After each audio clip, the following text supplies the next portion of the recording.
हाँ आप lordship, plaintiff हैं, हाँ एच आपने तो डिफेंडेंट लिखा हुआ है। आप प्लेंटिव, मैं आपको डिफेंडेंट समझ के बहस सुन रहा हूँ इतनी देर से। पिटिशनर के नीचे क्या लिखा है? डिफेंडेंट्स लिखो लॉर्डशिप। डिफेंडेंट्स होता है, एक व्यक्ति को डिफेंडेंट्स लिखते हैं। Yes lordship. लिखते हैं क्या? नहीं, क्या लिखना चाहिए था? डिफेंडेंट लिखना चाहिए क्या नंबर है? ये नहीं लिखना चाहिए। क्या होता है पिटिशनर? डिफेंडेंट्स।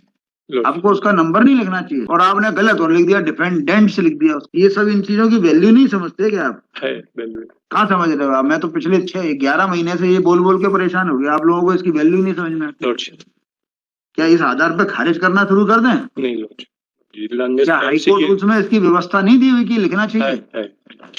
हाईकोर्ट रूल्स की भी आप लोगों को कोई जो है वैल्यू नहीं है। कोर्ट बोल रहा है उसकी कोई वैल्यू नहीं है। हमने ऑर्डर कर दिया उसकी वैल्यू नीचे रजिस्ट्री को नहीं है। ये सब अनपढ़ों जैसा काम क्यों हो रहा है? अभी मैं केवल कौन वादी है कौन प्रतिवादी है उसमें 10 मिनट बर्बाद कर चुका। अभी जो है ऐसी बात करना अच्छा नहीं लगता है जो जिसमें आपका सम्मान कम हो। पिटिशनर बताएं। लॉर्डशिप भाई ये सम सर्टिफाइड डॉक्यूमेंट्स। माइक का इस्तेमाल करा करिए। Yes lordship. आपके लिए लगवाया है लॉर्डशिप वाला माइक, आपके लिए है। Yes lordship. हाँ बताइए। Lordship, as per last order, I have filed the certified copy, Lordship. Application of the किस चीज की सर्टिफाइड कॉपी? कॉपी प्रस्तुत की सब 22/3 जो हमने आवेदन दिया था वसीयत प्रूफ करने के लिए एज अ पार्टी। किस ऑर्डर के खिलाफ आए हैं आप? हम आए हैं लॉर्डशिप ये order P1 page 16 kindly see the lordship. क्या ऑर्डर है ये? नेचर ऑफ ऑर्डर क्या है? इसमें था lordship I have filed application order 13 rule 10 lordship and examine the 13-10 yes lordship. हाँ, और एग्जामिन द नोटरी रजिस्टर 13-10 में notary register examine sign signature the examine of the sign signature of the 13-10 में notary का register बुलाने के बुलाने का किया। तो फिर क्या खारिज कर दिया कोर्ट ने? कोर्ट ने खारिज कर दिया। ये 13-10 में ये बुलाया जा सकता है क्या? रिकॉर्ड 13-10 में नोटरी का रजिस्टर बुलाया जा सकता है? बुलाया जा सकता है। 13 रूल 10 ओरिजिनल रजिस्टर बुलाया। 13-10 में नोटरी का रजिस्टर आता है क्या? नोटरी का रजिस्टर क्या 13-10 में कवर हो जाएगा क्या? नोटरी अभी हैं या नोटरी नहीं है? नोटरी नहीं, उनके बच्चों ने जो डॉक्यूमेंट्स प्रस्तुत किया photo copy of the register available है या चली गई? वो पास्ट हो गए, है ना, ये ऑलरेडी पास है। तो ये नोटरी का जो रजिस्टर है वो कहाँ से आया? वो उनके बच्चों ने कोई फोटो कॉपी और वो प्रस्तुत किया था। आपको कोर्ट में दिया था और ये दिया था उन्होंने। ये डिनाइल किया कि साइन सिग्नेचर नहीं है, पिताजी के नहीं है, या कि हम जो इसमें किया है। तो दावा किस बात का है? दावा है टाइटल ऑफ डिक्लेरेशन। दावा डिक्लेरेशन टाइटल का किसने लगाया है? ये दावा लगाया था विजय बहादुर सिंह जिन्होंने वसीयत की थी लॉर्डशिप। किसने वसीयत की थी? क्यों, कौन मालिक था?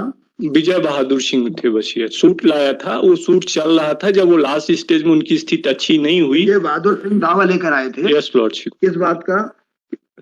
Declaration of title and permanent injunction का। अच्छा, फिर क्या हुआ? वो सूट चलता रहा लॉर्डशिप। जब वो लास्ट स्टेज में उन्होंने मरने के पहले एक वसीयत एग्जीक्यूट की कि इसको परस्यू करना है और जब ये सूट डिसाइड होगा तो ये सर्वे नंबर आपको मिलेंगे। बट उनके बच्चों ने उस सूट को वापस ले लिया। एक मिनट, विजय बहादुर सिंह ने सूट दावा लगाया डिक्लेरेशन इंजंक्शन का, वो किस बात के लिए लगाया? अब आप विजय बहादुर सिंह की वसीयत का झगड़ा नहीं आ गया? Sale deed null and void कराना। सेल डीड लॉर्डशिप है, इसमें लिखा हुआ लॉर्डशिप में। आप नहीं पढ़ेंगे? नहीं, मैं बता रहा हूँ लॉर्डशिप। मतलब की बात करिए, ये गैर मतलब की बात कर रहे हैं। विजय बहादुर सिंह ने जो वसीयत करी है वो तो अपने बच्चों को करी होगी। नहीं, वो भी रिलेटिव थे, उनके साथ आप जाने क्या बोल रहे हो। 11/3/2010 बताइए, विजय बहादुर सिंह ने ये दावा लगाया, उसमें क्या प्रॉब्लम है? विजय बहादुर सिंह के नाम से इंसेस्टर प्रॉपर्टी थी लॉर्डशिप। विजय बहादुर सिंह के नाम पे इंसेस्टर प्रॉपर्टी होगी? नहीं, इंसेस्टर प्रॉपर्टी थी जो उनके नाम से थी। हाँ, बट वो रॉन्गली म्यूटेटेड हो गई। किसके नाम? प्रेमा सिंह के नाम में, रिस्पोंडेंट नंबर 3 के नाम पे lordship. Who sold the land 11/3/2010, जिसको लेकर उन्होंने सिविल सूट फाइल की। आराम से बताइए थोड़ा सा, सारे फैक्ट्स इधर की उधर कर रहे हैं आप जी। जिसके आधार पे विजय बहादुर सिंह ने एक दावा लगाया डिक्लेरेशन एंड परमानेंट इंजंक्शन का, किस आधार पे? पहले ये बताइए। इस आधार पे लाया कि जमीन हमारे नाम से थी और रॉन्गली म्यूटेटेड हो गई प्रेमा सिंह के नाम से। प्रॉपर्टी थी जी, और ये उसके मालिक थे जी, और प्रेमा सिंह के नाम गलत दर्ज हो गई। हाँ, रिस्पोंडेंट नंबर 3। ये प्रेमा सिंह जो है, ये जमीन को उन्होंने रिस्पोंडेंट नंबर 2 प्रेमा सिंह के नाम गलत रूप से दर्ज हो गई। कब हो गई? ये 2005-6 के रिकॉर्ड। 5-6 में दावा कब लाए जी? ये उसी समय लाए, 6-7 में लाए। आप दावे की भी डेट नहीं लिखते हैं क्या यहाँ पे? इसमें क्रोनोलॉजिकल में नहीं डालते? उसी समय क्या होता है, डेट बताइए ना, क्या तरीका है, क्या सिस्टम होता है? मतलब यहाँ chronological order list of events की कोई वैल्यू नहीं है क्या? है लॉर्डशिप, 13 में सूट लाए। तो आप कह रहे उसी समय लाए थे?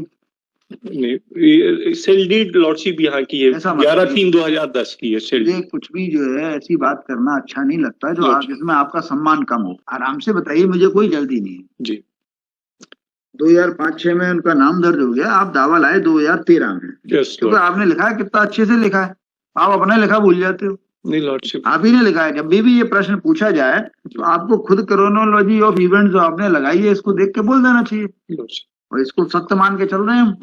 इसमें गलत लिखा होगा तो बाद में देखेंगे। 12/2/13 को दावा लेकर आए, यस लॉर्डशिप। फिर प्रेमा सिंह के नाम दर्ज हो गई, गलत।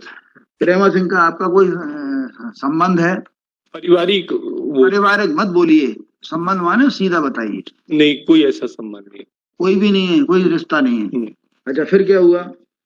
फिर उन्होंने, प्रेमा सिंह ने जमीन को बेच दिया था रिस्पोंडेंट नंबर 2 को। सेल डीड है 11/3/2010 की लॉर्डशिप। 11/3/2010 को जो है प्रेमा सिंह ने सेल कर दिया। हाँ, इसी को शून्य करने के लिए डिक्लेरेशन ऑफ टाइटल। प्रेमा सिंह ने किसको बेचा?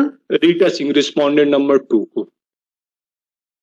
रीटा सिंह जी, इनका जो नंबर है डिफेंडेंट के हिसाब से बता पाएंगे आप? 2 नंबर है इसमें। आपका नंबर क्या है राजनारायण का? ये अभी एज ए वसीयत होल्डर थे लॉर्ड। पिटिशनर का नंबर क्या है? पिटिशनर का नंबर 1 था काय में? सिविल शूट में। यानी वो डिफेंडेंट नंबर 1 है ना? हाँ यस तो लॉर्ड। इसमें लिखना आपको अच्छा नहीं लगता क्या? अच्छा लगता है, लिखा लॉर्डशिप। क्या लिखा है देखिए, वो- देखिए क्या लिखा है। रिस्पोंडेंट्स ये प्लेट। आप पहले अपनी पिटीशन का फर्स्ट पेज खोलिए, जी, देखिए क्या लिखा है आप। राजीव सिंह लिखा हुआ लॉर्डशिप, लेकिन बट अरे आप पिटीशन का फर्स्ट पेज खोलिए। विजय बहादुर सिंह लिखा हुआ। पिटीशन का फर्स्ट पेज में जो है पिटिशनर कौन है? राज नारायण सिंह। इसके नीचे क्या लिखा है? विजय बहादुर सिंह। पिटिशनर के नीचे क्या लिखा है? डिफेंडेंट्स लिखा लॉर्डशिप। डिफेंडेंट्स होता है, एक व्यक्ति को डिफेंडेंट्स लिखते हैं। Yes lordship. लिखते हैं क्या? नहीं, क्या लिखना चाहिए था? डिफेंडेंट लिखना चाहिए। क्या नंबर है ये नहीं लिखना चाहिए? क्या होता है? पिटिशनर, डिफेंडेंट्स, हो गया। और यहाँ बैठ के आपसे यही पूछते रहे तो कौन डिफेंडेंट्स?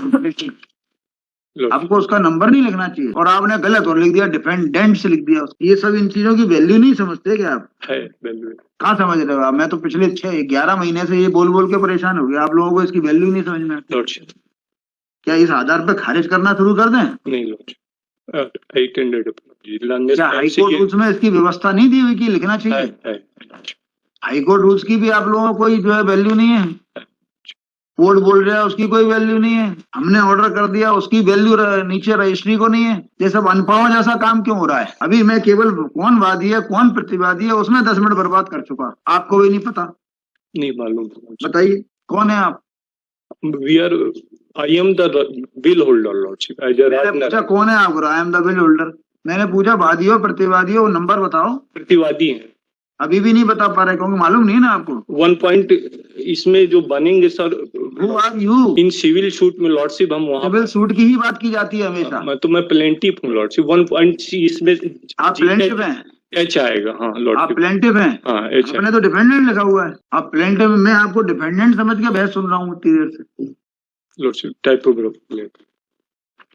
देखो, learned counsel for the petitioner prays for and is granted 2 weeks time to move application for amendment changing the cause of title showing the plaintiff of defendants। क्या करते हो आप लोग? ये आपकी उम्र है आपकी, ये पीछे कोई नया जूनियर होगा वो क्या सीखेगा आपको ये नहीं मालूम कि आप कौन हो। आप लिख गलत रहे हो, बोल गलत रहे हो, इतना मेहनत का काम है क्या ये? नहीं लॉर्डशिप, टाइपोग्राफिकल। ये बहुत गंदा शब्द है टाइपोग्राफिकल एरर का। जी। उस कब तक उस टाइपिस्ट को कोसते रहोगे आप लोग जो आपका पेट भर रहा है? तो कम से कम डिफेंडेंट लिख तो देता है। आप तो देखते भी नहीं हो डिफेंडेंट गलत लिखा है कि सही लिखा है। लिखना शुरू करिए अगली बार।